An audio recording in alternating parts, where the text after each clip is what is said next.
Hello students, we are going to read chapter 11 of social study or agriculture and livestock. Agriculture यानी खेती और live stock means हमारे पशु जो पालतू जानवर होते हैं उन्हें लाइव स्टॉक कहते हैं। Agriculture makes a combined use of natural and human resources. खेती मानव संसाधनों का और प्राकृतिक संसाधनों का मिला जुला यूज़ करती है, दोनों को साथ में यूज़ करती है। We use soil for sowing seeds, water for irrigation, minerals for fertiliser, humans and livestock for ploughing and harvesting etcetera. We use soil for sowing seeds, हम मिट्टी को यूज़ करते हैं बीज बोने के लिए। पानी का यूज़ करते हैं सिंचाई के लिए। मिनरल्स को यूज़ करते हैं उर्वरक के लिए, उर्वरक की जगह। इंसानों को और पशुओं को यूज़ करते हैं खेत में जुताई के लिए और बुआई के लिए या फसल काटने के लिए। More than 121 crore people live in India. India में मोर देन 121 करोड़ से ज़्यादा लोग रहते हैं भारत में। Most of the countries population directly and indirectly is dependent upon agriculture for their livelihood। अपनी जीविका के लिए देश के ज़्यादातर लोग, देश की अधिकांश जनसंख्या सीधे या फिर घुमा फिराकर खेती पे डिपेंड है। सबकी कमाई का जो जरिया है वो खेती से है। So our country is called an agricultural country, इसलिए हमारे देश को एक एग्रीकल्चरल कंट्री कहते हैं या कृषि प्रधान देश कहते हैं। When the country attend independence in 1947 it was deficient in food grains. जब सन 1947 में हमारा देश स्वतंत्र हुआ था तो यहाँ पर खाद्यान्न की कमी थी, फूड ग्रेन्स की कमी थी। We had to import cereals from other countries, हमें दूसरे देशों से अनाज का आयात करना पड़ता था, दूसरे देशों से अनाज खरीदना पड़ता था। Then we used quality seeds, good fertiliser, irrigation facilities, modern agricultural implements and progressive methods of farming. तब हमने अच्छे बीज, अच्छे उर्वरक, उन्नत सिंचाई की तकनीकों का और आधुनिक खेती के उपकरणों का और प्रगतिशील तरीकों का प्रयोग शुरू कर दिया। Now we are a food surplus country and produce more food grains than we need. अब हम एक खाद्यान्न संपन्न देश हैं। हमारे देश में अब इतना अनाज पैदा होता है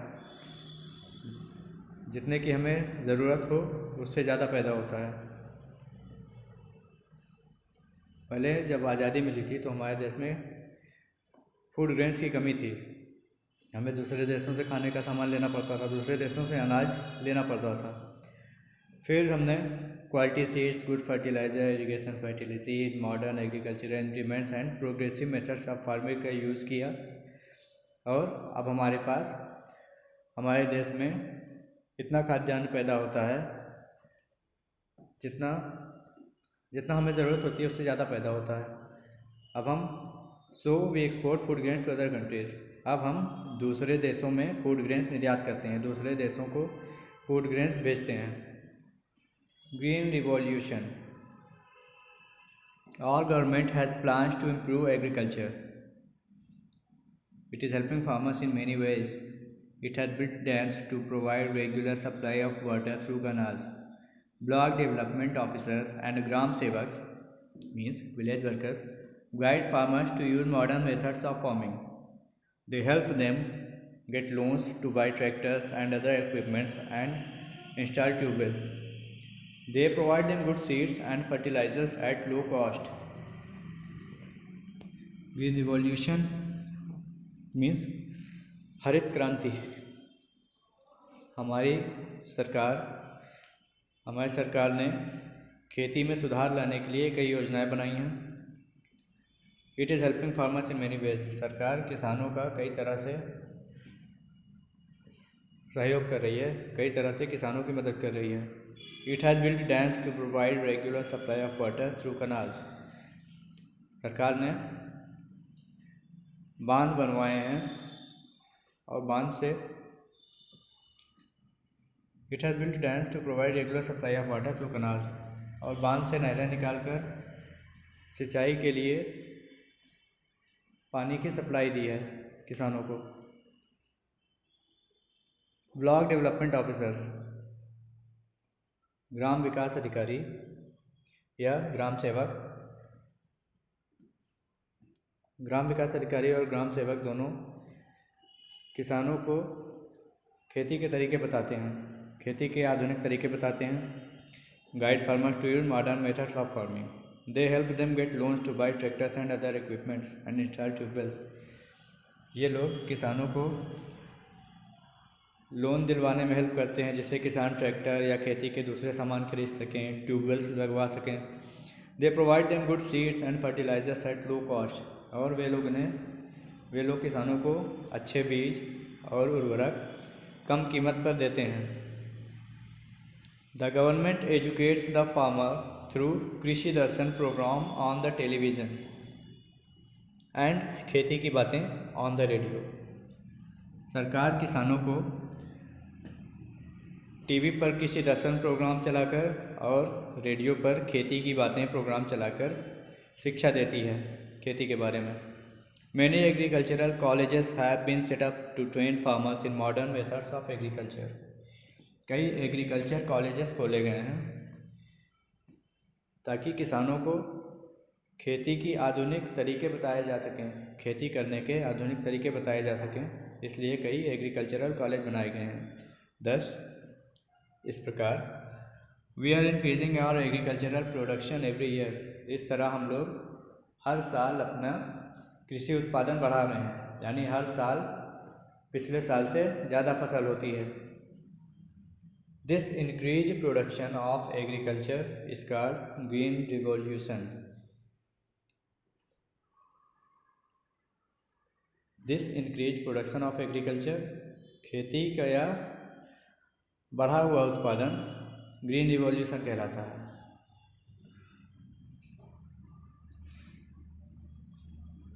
मेजर क्रॉप्स, मुख्य फसलें। A large variety of crops are grown in the country. The most important ones are rice, wheat, millets, pulses, oilseeds, sugarcane, tea, coffee, spices, cotton and jute. हमारे देश में a large variety of crops, विभिन्न प्रकार की फसलें उगाई जाती हैं। उनमें से सबसे खास हैं rice, wheat, millets, pulses, oil seeds, sugar cane, tea, coffee, spices, cotton and jute. India ranks first in the world in the production of tea, sugar cane, groundnut and mustard, while it stands second in the production of rice and jute. India ranks first, Bharat सबसे ऊपर है दुनिया में चाय के production के मामले में, चाय उत्पादन के मामले में, शुगर केन गन्ने की पैदावार के मामले में, मूंगफली और सरसों की पैदावार के मामले में भारत दुनिया में पहले स्थान पर है, सबसे ऊपर है, सबसे ज़्यादा पैदावार होती है यहाँ चीज़ों की। While it stands second in the production of rice and jute, और राइस और जूट के प्रोडक्शन में ये सेकेंड नंबर पे है। हमारा देश राइस और जूट के प्रोडक्शन में सेकेंड नंबर पे है, और टी, शुगर केन, ग्राउंडनट और मस्टर्ड के प्रोडक्शन में फर्स्ट नंबर पे है। Rice is grown in the rainy season as it requires much water. चावल को बारिश के मौसम में उगाया जाता है क्योंकि इसे ज़्यादा पानी की ज़रूरत होती है। Odisha, Andhra Pradesh, eastern Madhya Pradesh, Tamil Nadu, west Bengal, Assam and the coastal plains are the major regions where rice is grown. Orissa, Andhra Pradesh, पूर्वी मध्य प्रदेश, तमिलनाडु, पश्चिम बंगाल, असम और कोस्टल प्लेन्स ये मुख्य क्षेत्र हैं जहाँ पे चावल उगाया जाता है। Now Punjab, Haryana and Uttar Pradesh also produce rice in irrigated farms. अब पंजाब, हरियाणा और उत्तर प्रदेश भी इरिगेटेड फार्म्स यानी सिंचाई किए हुए खेतों में चावल की खेती करते हैं। The river deltas produce 2 to 3 crops of rice every year. और नदियों के डेल्टा में 2 से 3 फसलें, चावल की 2 से 3 फसलें उगाई जाती हैं हर साल। मिलेट्स, ज्वार, बाजरा एंड रागी, ये सब मिलेट्स हैं। Are also grown in the rainy season, ये भी बारिश के मौसम में उगाए जाते हैं। Jowar, bajra and millets, jowar, bajra and ragi. They are mainly grown in peninsular India, वे मुख्य रूप से पेनिनसुलर इंडिया में उगाए जाते हैं। ये जो मैप में इंडिया का इतना एरिया दिख रहा है ट्रायंगुलर शेप, ये 3 तरफ से पानी से घिरा हुआ है। Arabian Sea, Bay of Bengal और नीचे से साउथ की ओर से पानी से घिरा हुआ है। 3 तरफ से इंडियन ओशन से घिरा हुआ है। हमारा देश साउथ की दिशा में 3 तरफ से पानी से घिरे हुए हिस्से को पेनिनसुलर इंडिया कहते हैं। मिलेट्स मेनली पेनिनसुलर इंडिया में उगाए जाते हैं। What is another major cereal crop of our country which is grown in winter? Wheat is another major cereal crop of our country which is grown in winter. हमारे देश की दूसरी मुख्य फसल गेहूँ है, जो कि जाड़े के मौसम में उगाई जाती है। गेहूं की खेती जाड़े के मौसम में होती है। It is grown in Punjab, Haryana, western Uttar Pradesh and Malwa region of Madhya Pradesh. गेहूं को पंजाब, हरियाणा, पश्चिमी उत्तर प्रदेश और मध्य प्रदेश के मालवा क्षेत्र में उगाया जाता है। Crops like pulses and oil seeds are also grown in different parts of our country.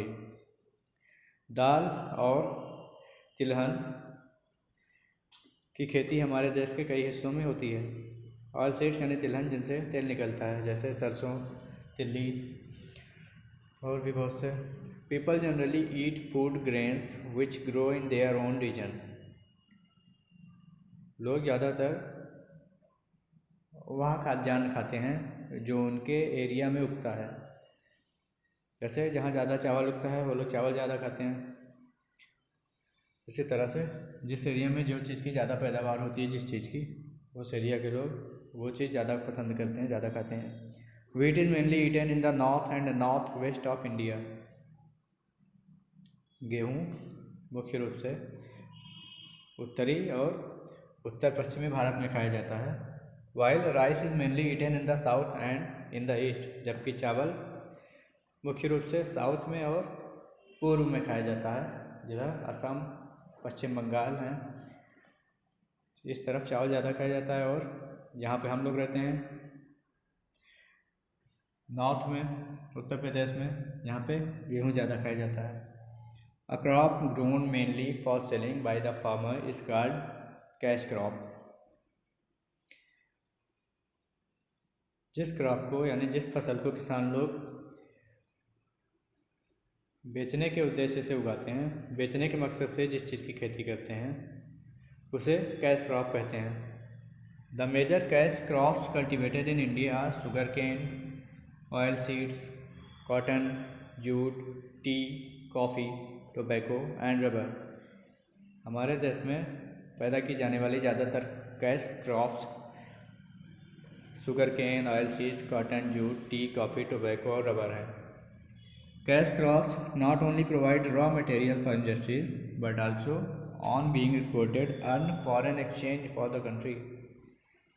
Cash crop न सिर्फ हमारे इंडस्ट्रीज़ के लिए रॉ मटेरियल देते हैं, बट आल्सो बीइंग एक्सपोर्टेड, और विदेशों में भी भेजे जाते हैं, और भारत में विदेशी पैसे आते हैं, विदेशी रुपए भारत में आते हैं।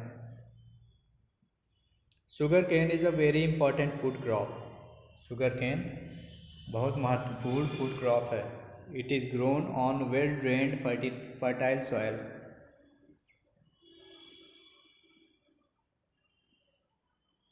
It is grown on well drained fertile soil. जहाँ से ज़्यादा पानी बहता है उस उपजाऊ मिट्टी पे उगाया जाता है इसे। It is used to produce sugar and गुड़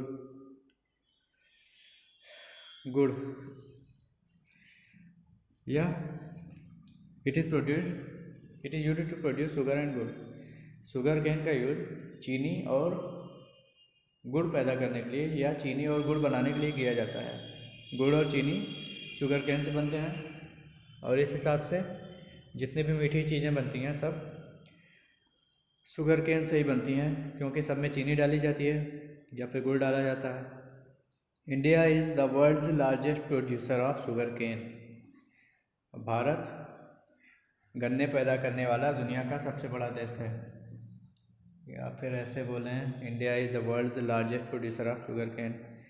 भारत गन्ना पैदा करने वाला दुनिया का सबसे बड़ा उत्पादक देश है। Uttar Pradesh ranks first in the production of sugar cane in the country. और हमारे देश में उत्तर प्रदेश में सबसे ज़्यादा गन्ने की पैदावार होती है। The other major sugar cane producers are Bihar, Maharashtra and Tamil Nadu. और उत्तर प्रदेश के बाद दूसरे राज्य जहाँ पर ज़्यादा गन्ना पैदा होते हैं वो है बिहार, महाराष्ट्र और Tamil Nadu. T needs hot and rainy climate and sloping land. और चाय की खेती के लिए गर्म और बारिश वाला मौसम चाहिए होता है। हॉट एंड रेनी क्लाइमेट, गर्म मौसम और बारिश का मौसम चाहिए होता है। और एंड स्लोपिंग लैंड, और ढलानदार ज़मीन की ज़रूरत होती है चाय की खेती के लिए। चाय की खेती ज़्यादातर पहाड़ों पर होती है। इट इज़ मेनली ग्रोन इन असम। और मुख्य रूप से असम में चाय की खेती होती है।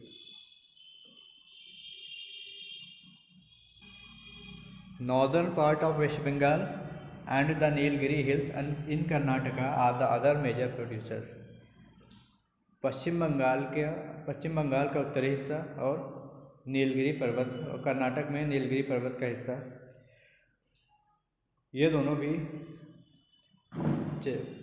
टी प्रोड्यूसर्स हैं। इन दोनों जगह भी, असम के अलावा इन दोनों जगह भी चाय की अच्छी खेती होती है। Coffee and cocoa are also grown in Kerala, Karnataka and Tamil Nadu. Coffee and cocoa are also grown in Kerala, Karnataka and Tamil Nadu. Coffee और कोको ये दोनों केरला, कर्नाटका और तमिलनाडु में ये दोनों चीज़ें भी उगाई जाती हैं। Cocoa is used to make chocolates, Coca Cola, Pepsi cola etcetera. Cocoa का यूज चॉकलेट, कोका कोला और पेप्सी बनाने में किया जाता है। Malabar coastal area is the principal producer of spices. Malabar coastal area spices जैसे black pepper, cloves, cardamom etcetera, इन सब के पैदावार के लिए जाना जाता है। Malabar coastal area is the principal producer of spices, black pepper, cloves, cardamom etcetera. Malabar coastal area in मसालों जैसे काली मिर्च, लौंग और इलायची का मुख्य उत्पादक है। Cotton fibres are required to make clothes. कपड़े बनाने के लिए कॉटन फाइबर्स की ज़रूरत पड़ती है। It is grown mainly in the black soil of Gujarat and Maharashtra. Cotton बनाने के लिए फाइबर्स की ज़रूरत होती है, कपड़े बनाने के लिए कॉटन फाइबर्स की ज़रूरत पड़ती है, जो मुख्य रूप से गुजरात और महाराष्ट्र की काली मिट्टी में उगाया जाता है। कॉटन की खेती के लिए काली मिट्टी अच्छी होती है। It is also grown in Punjab, Rajasthan, Tamil Nadu and Madhya Pradesh. Punjab, Rajasthan, Tamil Nadu और मध्य प्रदेश में भी यह उगाया जाता है, इसकी खेती की जाती है। Jute is also a fibre crop. Jute भी एक फाइबर क्रॉप है। It is used to make gunny bags, ropes, linen and carpets. इसका use gunny bags, ropes, linen और कारपेट बनाने में किया जाता है, जूट का use. It requires hot and rainy climate. इसके लिए भी गर्म और रेनी क्लाइमेट चाहिए होता है। West Bengal is the leading producer of jute in India. Paschim Bengal Bharat में जूट पैदा करने वाला मुख्य राज्य है। The green revolution is limited to some regions and people. Green revolution कुछ क्षेत्र और कुछ लोगों तक सीमित है। Even now a large number of farmers are illiterate and poor. आज भी हमारे देश में ढेर सारे किसान इलिटरेट एंड पुअर हैं, यानी अशिक्षित हैं, पढ़े लिखे नहीं हैं और गरीब हैं। They can not buy modern agricultural implements. वो खेती के आधुनिक उपकरण नहीं खरीद सकते हैं। Their land holdings are small and soil is poor. उनके पास जो ज़मीन होती है वो छोटी होती है और उनकी मिट्टी भी उपजाऊ नहीं हो पाती है, क्योंकि वो लोग अच्छे फर्टिलाइजर्स नहीं खरीद सकते। Their agriculture is entirely dependent on the rain. उनकी खेती मुख्य रूप से बारिश के ऊपर निर्भर होती है। Monsoon rain in India is unpredictable and quite irregular. Bharat में मानसून वर्षा अनप्रिडिक्टेबल है, मतलब इसके बारे में कुछ कहा नहीं जा सकता, ये फिक्स नहीं होती है, अनियमित होती है, किसी साल ज़्यादा होती है, किसी साल कम होती है। Every year there are floods in one part of the country and drought in another. हर साल हमारे देश में देश के एक हिस्से में बाढ़ आई हुई होती है और दूसरे हिस्से में सूखा पड़ा होता है। The condition of our agriculture may be further improved by. हमारे देश में खेती की हालत को इन उपायों द्वारा सुधारा जा सकता है। नंबर 1, कंट्रोलिंग फ्लड्स, बाढ़ पर नियंत्रण करके। Number 2, extending irrigation facilities to desert region. Desert region यानी रेगिस्तानी क्षेत्र में सिंचाई की सुविधा पहुंचाकर। Testing and improving the quality of soil. मिट्टी की क्वालिटी का टेस्ट करके और उसमें सुधार करके। इन तीनों उपायों से देश में खेती की स्थिति को सुधारा जा सकता है। एग्रीकल्चर की बात हो चुकी, अब हम पढ़ेंगे livestock. All the useful domestic animals are called livestock. सभी उपयोगी पालतू जानवरों को लाइव स्टॉक कहा जाता है। दे आर आवर फ्रेंड्स और हेल्पर्स। वे हमारे मित्र या सहयोगी होते हैं। जानवर हमें खेती में भी हेल्प करते हैं, दूध देते हैं और बहुत से फ़ायदा पहुंचाते हैं। The dog is perhaps the oldest of our friends. कुत्ता शायद हमारा सबसे पुराना साथी है। Animals such as dogs, horses, camels, bulls, cows, goats, sheep and buffaloes are part of all livestock. Humans look after them. इंसान इनकी देखभाल करते हैं जानवरों की। In return they get milk, wool, leather, service etc. इंसान उनकी देखभाल करते हैं और बदले में उनसे दूध, ऊन, चमड़े या दूसरी सेवाएं पाते हैं। Importance of livestock. Cows, buffaloes, goats and sheep provide us milk. गाय, भैंस, बकरियां और भेड़ हमें दूध देते हैं। Milk is a complete food. दूध एक संपूर्ण आहार है। It is tasty and nourishing. यह स्वादिष्ट होता है और पोषक तत्वों से भरा हुआ होता है। Child, young and old all like milk and milk products. बच्चे, जवान और बूढ़े सभी दूध और दूध से बने हुए उत्पाद पसंद करते हैं। मिल्क प्रोडक्ट्स यानी दही, खोआ, घी, ये सब। From milk we make curd, cheese, butter, buttermilk, ghee and several sweets. दूध से हम ये चीज़ें बनाते हैं, curd, cheese, butter, buttermilk, ghee and several sweets. कई तरह की मिठाइयाँ भी बनाते हैं। Milk helps children to grow and become healthy and strong. दूध बच्चों को बढ़ने में और स्वस्थ और शक्तिशाली रहने में हेल्प करता है। वाइट रिवॉल्यूशन और ऑपरेशन फ्लड। जैसे खेती में ग्रीन रिवॉल्यूशन थी, वैसे दूध के लिए वाइट रिवॉल्यूशन और operation flood. Total production of milk is not sufficient for the growing population. बढ़ती हुई जनसंख्या के लिए दूध का कुल उत्पाद काफ़ी नहीं है. Efforts are being made to ensure that cows and buffaloes give more milk. प्रयास किए जा रहे हैं कि गायें और भैंसें ज़्यादा दूध दें. We are increasing the milk production. हम दूध की पैदावार बढ़ा रहे हैं. This government initiative is known as the White Revolution or Operation Flood Program. दूध की पैदावार को बढ़ाने का जो कार्यक्रम है, दिस गवर्नमेंट इनिशिएटिव, सरकार की इस पहल को व्हाइट रिवॉल्यूशन या ऑपरेशन फ्लड प्रोग्राम के नाम से जाना जाता है. Under this programme quality of milk cattle is being improved. दुधारू जानवरों की क्वालिटी बढ़ाई जा रही है, सुधारी जा रही है. Number 2, they are given a rich and balanced diet. उन्हें अच्छा खाना दिया जा रहा है. They are checked and treated for their health. जानवरों की देखभाल की जा रही है, उनके स्वास्थ्य का अच्छा इलाज किया जा रहा है. उनको स्वस्थ रखने के लिए उनका इलाज किया जा रहा है और नियमित चेकअप किया जा रहा है. Number 4, a number of dairy plants have been set up in various parts of India. Bharat के कई राज्यों में कई सारे डेयरी प्लांट्स लगाए गए हैं. In this plants milk is processed to make standard milk. इन प्लांट्स में दूध को स्टैंडर्ड मिल्क बनाया जाता है. Butter, cheese and milk powder are also produced. मक्खन, पनीर और दूध के पाउडर भी बनाए जा रहे हैं. दूध का पाउडर भी बनाया जाता है. बीस्ट्स ऑफ बर्डन यानी बोझ ढोने वाले जानवर.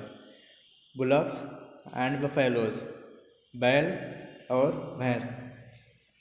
Bullocks and buffaloes are the real friends of the Indian farmers. भैंस और बैल भारतीय किसान के सच्चे दोस्त हैं. They pull plough and leveller. वे लोग हल खींचते हैं और लेवलर खींचते हैं. वे लोग हल और लेवलर यानी पाटा खींचते हैं जिससे ज़मीन बराबर की जाती है. They rotate the Persian wheel to draw water from the well. और कुएं से पानी निकालने के लिए वो लोग पर्शियल व्हील या गिरनी भी घुमाते हैं. They help in separating grain from the husk. और वे लोग हस्क में से ग्रेन बाहर निकालने के लिए भी हेल्प करते हैं. They carry the harvest and food grains from farms to villages and towns. और जानवर फूड ग्रेन्स को खेतों से गांवों और शहरों में ले जाने में मदद करते हैं. In the mountains mules and yaks carry the luggage. पहाड़ों पर म्यूल्स यानी खच्चर और याक सामान ढोने में हेल्प करते हैं. इन थिक फॉरेस्ट घने जंगलों में elephants are tamed and used to carry heavy logs. घने जंगलों में हाथियों को पाला जाता है और उन्हें भारी भारी लट्ठे या कटे हुए पेड़ ले जाने के लिए यूज़ किया जाता है. The camel is the ship of the desert. ऊँट रेगिस्तान का जहाज है. It carries loads in desert area. ऊँट रेगिस्तान के क्षेत्र में सामान ढोने के लिए यूज़ किया जाता है. We also ride on horses, camels, elephants and yaks. और हम लोग घोड़ों, ऊँटों, हाथियों और याक्स की सवारी करते हैं. इन पे बैठ के एक जगह दूसरी जगह जाते भी हैं. अदर यूजेस, अन्य उपयोग. The cattle dung is used as manure to increase crop yield. हमारी फसल की पैदावार बढ़ाने के लिए कैटल डंग यानी जानवरों के गोबर को खाद की जगह यूज़ किया जाता है. Nowadays it is also used to prepare biogas. आजकल गोबर को बायोगैस बनाने के लिए भी यूज़ किया जा रहा है. We use biogas for cooking and lighting. Biogas को जलाकर हम कुकिंग और लाइटिंग के लिए यूज़ कर सकते हैं। Some people slaughter livestock for their food, और कुछ लोग जानवरों को खाते हैं। They eat meat of cattle, fish and eggs of hens etcetera. वे लोग कैटल यानी मवेशियों के मांस, मछली और मुर्गी के अंडे खाते हैं। The hair of sheep, goats and camels is used for making wools. भेड़ों के, बकरियों के और ऊँटों के बाल को ऊन बनाने के लिए उपयोग किया जाता है। Wool is used to make shawls, blankets, woollen clothes and carpets. और ऊन का उपयोग शाल, कंबल, ऊनी कपड़े और कालीन बनाने के लिए किया जाता है। Animals are useful to us right from their birth to death. जानवर अपने जन्म से लेकर मृत्यु तक हमारे लिए उपयोगी होते हैं। All their body parts are used by humans. उनकी बॉडी का हर हिस्सा इंसानों द्वारा इस्तेमाल किया जाता है। The hides and skins are used for making shoes, bags, belts etcetera. उनके चमड़े का यूज़ किया जाता है शूज़, बैग्स, बेल्ट बनाने के लिए और भी चीज़ें बनाने के लिए। The hair are used to make brushes. जानवरों के बाल को ब्रश बनाने के लिए यूज़ किया जाता है। Even their bones are crushed and ground to make manure.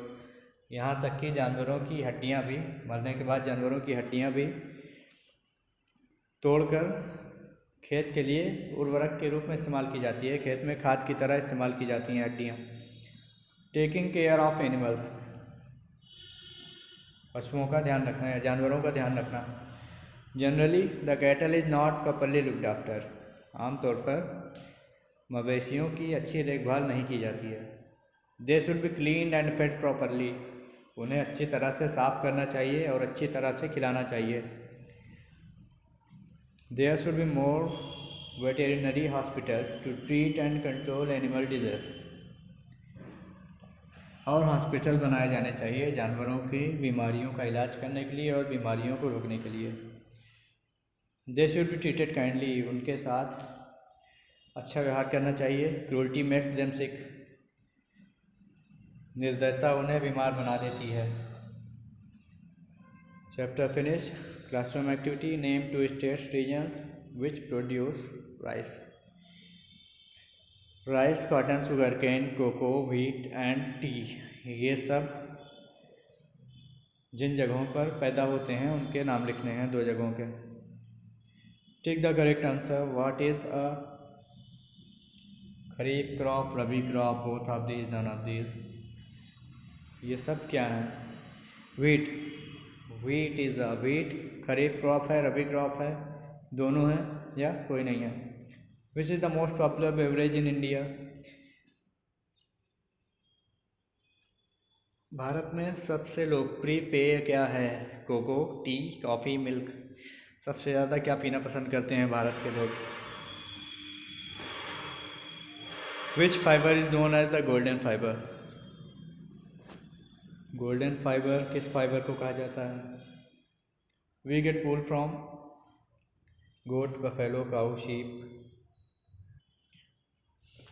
Interesting facts in India. Bharat में we have 2 main cropping seasons. हमारे 2 क्रॉपिंग सीजन्स हैं, यानी फसलों के 2 सीज़न हैं मुख्य रूप से, rabi crops and kharif crop. Rabi crops such as wheat and pulses are sown in winter and harvested in the summer months। Rabi crop जैसे गेहूँ, दालें, ये जाड़े में बोए जाते हैं और गर्मी के मौसम में काटे जाते हैं। व्हीट और पल्सेस की फसल जाड़े में बोई जाती है और गर्मी में काटी जाती है। और व्हीट और पल्स ये रबी फसल हैं, रबी क्रॉप्स हैं। Kharif crops such as rice, maize, jute and cotton are sown in summer and harvested in winter. और खरीफ क्रॉप्स जैसे चावल, मक्का, जूट और कॉटन है। इन्हें गर्मी में बोया जाता है और जाड़े में काटा जाता है। Wheat is a rabi crop.